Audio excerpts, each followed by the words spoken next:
ظالم مولوی نے میری بیٹی کو موت کے گھاٹ اتار دیا، اور اس عورت نے سب سے پہلے اپنے شوہر کی آخری نشانی سونے کی لاکٹ اور کچھ والیاں بیچی، اس کی ساری رقم قاضی کو لا کر دے دی۔ قاضی نے اس مولوی کو عدالت میں بلایا۔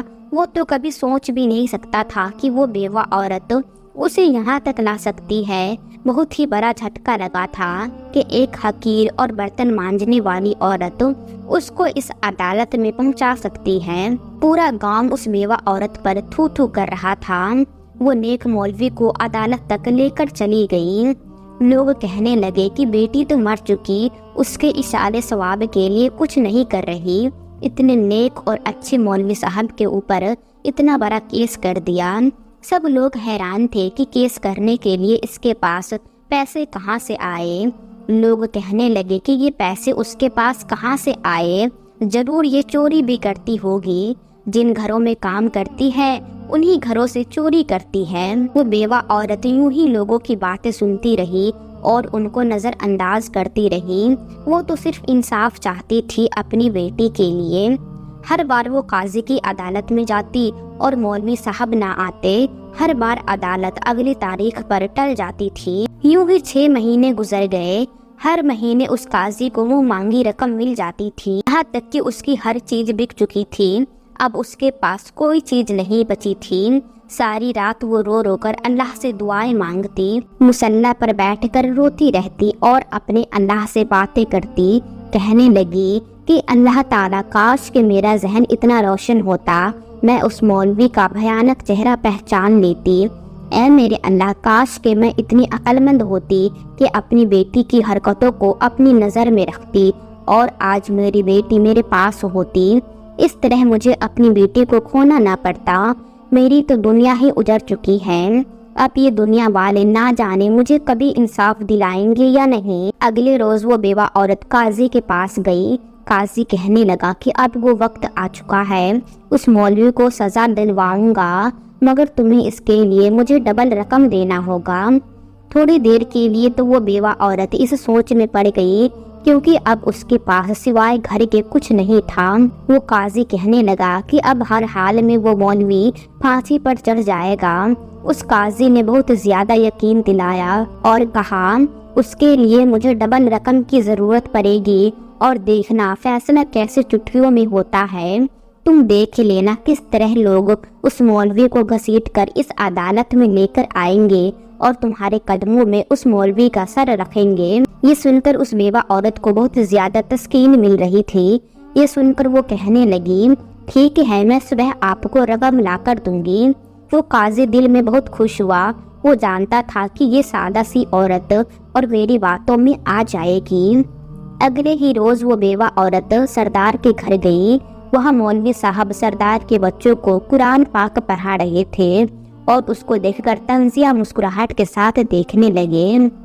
اس بیوہ عورت کا بس نہیں چل رہا تھا کہ وہ مولوی صاحب کا منہ نوچ لیتی اور وہیں اس کو جان سے مار دیتی، مگر آنکھوں میں آنسو لیے آسمان کی طرف دیکھنے لگی۔ اس نے اپنا گھر سردار کو بیچ دیا اور پیسے لے کر سیدھا قاضی کے پاس چلی گئی۔ قاضی نے پیسے لے کر اس کو کہا بس اب تم صبح ہونے کا انتظار کرو، تم بہت بڑی خوشخبری سنو گی۔ یہ سن کر وہ بیوہ عورت سکون سے اپنے گھر واپس چلی گئی اور سوچنے لگی کہ کل وہ درندہ نما شخص کو پھانسی کے تخت پر لٹکایا جائے گا۔ مگر اگلا دن یوں ہی خاموشی سے گزر گیا۔ یوں ہی 2 سے 3 دن گزر گئے۔ وہ مجبوراً اس قاضی کے گھر گئی اور وہاں جا کر راستے میں چوکیدار نے روک لیا۔ کہنے لگا کہ بی بی قاضی صاحب یہاں موجود نہیں ہیں، وہ اپنی بیوی بچوں کے ساتھ دوسرے علاقے گھومنے کے لیے گئے ہوئے ہیں اور 2 مہینے تک ان کا آنے کا کوئی پروگرام نہیں۔ یہ سن کر اس بیوہ عورت کے کانوں سے دھواں نکلنے لگا اور کہنے لگی کہ میری بچی کا کیس چل رہا تھا اور پرسوں اس کیس کی سنوائی تھی، ایسے کیسا ہو سکتا ہے؟ وہاں سے دوڑتی ہوئی سیدھا سردار کے پاس گئی، اس کو جا کر پوری بات بتائی۔ سردار بڑی ہی عجیب نظروں سے اس بیوہ عورت کو دیکھ رہا تھا۔ کہنے لگا تم نے تو کب سے اس کیس کو بند کروا دیا ہے، تمہارے دستخط بھی موجود ہیں، تم نے تو غلطی سے مولوی صاحب کے اوپر الزام لگایا تھا، اس کے بعد تم نے کیس واپس لے لیا، اسی لیے اب تمہارا کیس بند ہو چکا ہے۔ یہ سن کر اس بیوہ عورت کے پیروں تلے زمین نکل گئی۔ اچانک ایک ملازم آیا، اس کو دھکے دے کر وہاں سے نکال دیا۔ کتنی دیر تک وہ زمین پر دھارے مار کر روتی رہی۔ وہ ایسا قانون کا جنازہ نکال رہی تھی۔ یہ قانون تو صرف امیر لوگوں کے لیے ہوتا ہے، غریب کے لیے تو سارے اصول بنائے جاتے ہیں جنہیں انہیں پورا کرنا ہوتا ہے۔ رو رو کر وہ سب کو برا بھلا کہہ رہی تھی۔ اٹھ کر کھڑی ہوئی اور کہنے لگی، تم لوگوں نے تو میرے ساتھ انصاف نہیں کیا، مگر اپنی بچی کو میں خود ہی اب انصاف دلاؤں گی۔ یہ کہہ کر سیدھا اپنے گھر گئی، چاقو کو اٹھایا اور مولوی صاحب کے گھر چلی گئی۔ مولوی صاحب کے گھر کا دروازہ کھلا ہوا تھا۔ وہ بہت زیادہ غصے سے مولوی صاحب کے گھر گئی۔ مولوی صاحب کی بیوی گھر میں موجود نہیں تھی۔ مولوی صاحب تو اس کو دیکھ کر ہڑبڑا سے گئے، کیونکہ وہ بہت زیادہ غصے میں تھی۔ اس کے ہاتھ میں چاقو بھی تھا۔ وہ ایک شیرنی بنی ہوئی تھی۔ جیسے ہی اس نے مولوی صاحب کے اوپر حملہ کیا، مولوی صاحب نے اس کا ہاتھ پکڑا اور ایک زوردار تھپڑ اس کے منہ پر مار دیا، مگر اس نے ہمت نہ ہاری۔ وہ یوں ہی مولوی صاحب کے ساتھ لڑتی رہی، ان کو کہتی رہی کہ تو نے ہی میری بیٹی کو مارا ہے، تو ایک انسان نہیں، تو ایک درندہ ہے، لوگوں کے سامنے تو فرشتہ بنا پھرتا ہے، مگر اللہ پاک نے تجھے اولاد جیسی نعمت سے نہیں نوازا، تو بے اولاد ہے اور بے اولاد ہی مرے گا۔ اتنا کہہ کر اس بیوہ عورت نے مولوی صاحب کے بازو پر چاقو مارا۔ ان کے بازو سے خون نکلنا شروع ہو گیا۔ یہ دیکھ کر مولوی صاحب کو بہت زیادہ غصہ آیا۔ انہوں نے پوری طاقت اور قوت سے بیوہ عورت کو تھپڑ مارنا شروع کر دیے۔ وہی چاقو اس سے پکڑ کر اس کے سر پر ضربیں لگانے شروع کر دی۔ وہ ساری خون سے بھر چکی تھی، اس کے سر سے خون بہہ رہا تھا۔ وہ کمزور اور بیوہ عورت اپنے آپ کو بچانے کے لیے مولوی کو نوچ رہی تھی، مگر وہی اس مولوی درندے نے اس بیوہ اور کمزور عورت کو بے بس کرنے کے لیے وہی سب کچھ اس کے ساتھ کیا جو اس کی بیٹی کے ساتھ کیا تھا۔ اس مولوی نے اس بیوہ عورت کو بجازتی کا نشانہ بنایا اور پھر کسی فضول چیز کی طرح اسے گھر سے باہر پھینک دیا۔ وہ بے ہوش ہو چکی تھی۔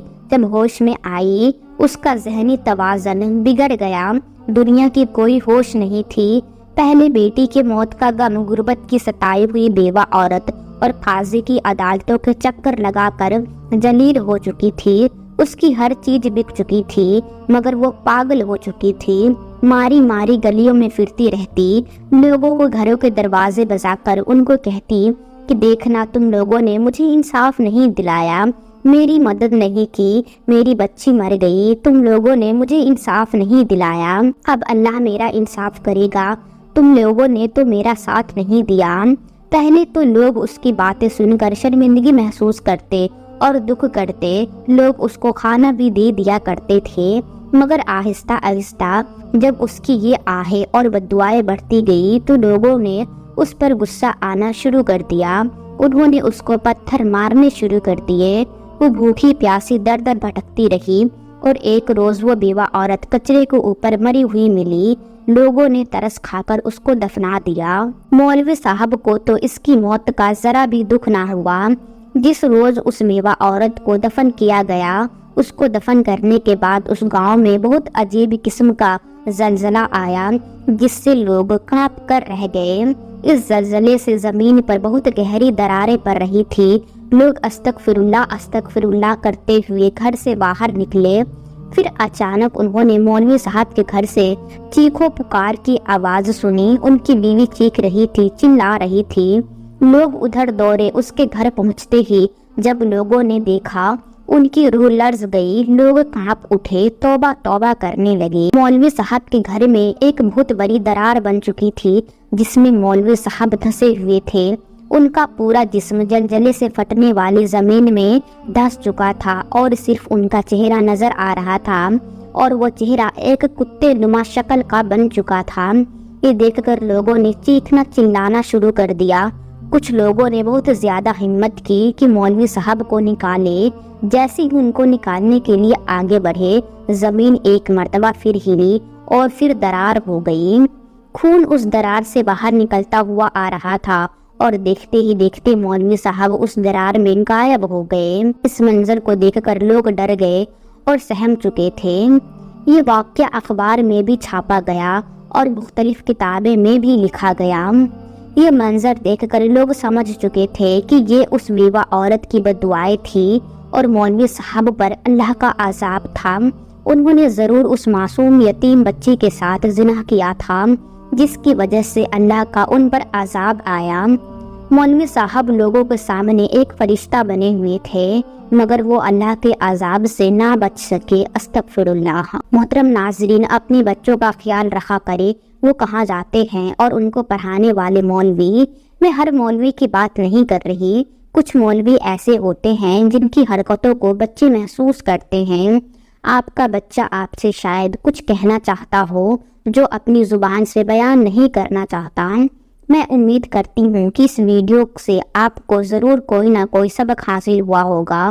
آج ہم سب مل کر اپنے بچوں کی عزت کی حفاظت کی دعا کریں گے کہ اللہ تعالی ہمارے بچوں کی حفاظت کرے اور ان کی عزت کو اپنی امان میں رکھے، آمین۔ اس ویڈیو کو دوسروں تک شیئر کر دے، ہو سکتا ہے کہ آپ کی ایک شیئر سے یہ بات کسی کے دل میں اتر جائے اور ہم کسی کے لیے صدقہ ذریعہ بن جائے۔